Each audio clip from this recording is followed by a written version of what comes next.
sometimes it turns out regulation works out. I've said it a million times. Just because regulation works out sometimes doesn't mean you should over-regulate, doesn't mean every regulation works. But it turns out you need good rules enforced by good regulators, like the refs in a football game. So that you can say, hey, you know what? Now I know that there's a fair game going on.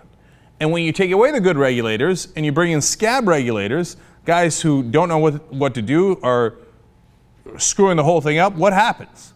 Well, what happens is the game becomes anarchy. It becomes a mess. And people enjoy the game less. It's less fair. People don't believe in the product as much. And it's, in fact, a microcosm of what's happening in this country now. The game seems so rigged by the rich and powerful that have clearly bought our politicians through legalized bribery that people think this game isn't fair, and they get disenfranchised and they withdraw from the process. And they think, well, what's the point in trying to vote or get involved in politics when obviously these guys are bought? And the Republicans make the argument almost in every instance, deregulate, deregulate, deregulate. But you know what? This is what happens when you deregulate. You wind up having a mess with no fair rules and a game out of control. And by the way, this isn't the first time it's happened in football. It used to be much, much worse. Back in 1905, Teddy Roosevelt pulled in the head of Harvard, Princeton, and Yale, which at the time was the largest football programs. At the time, college football is basically all there is. It's dominant.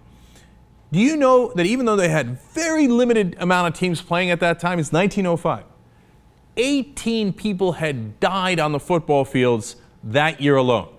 And the president, Teddy Roosevelt, calls them in and says, end of this. We need regulation. You're playing this game with almost no rules. No wonder they're killing each other. This has become a mini war. This is insanity.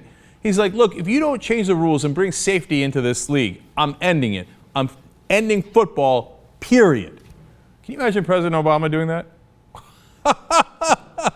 Heads would explode. But you know what happened? They got the message. They did regulations. Football became A, much safer. B, their new rules like the forward pass turned out to be pretty damn good. And then it became much more popular and, by the way, lucrative. And that's why professional football took off as well. Smart regulations work.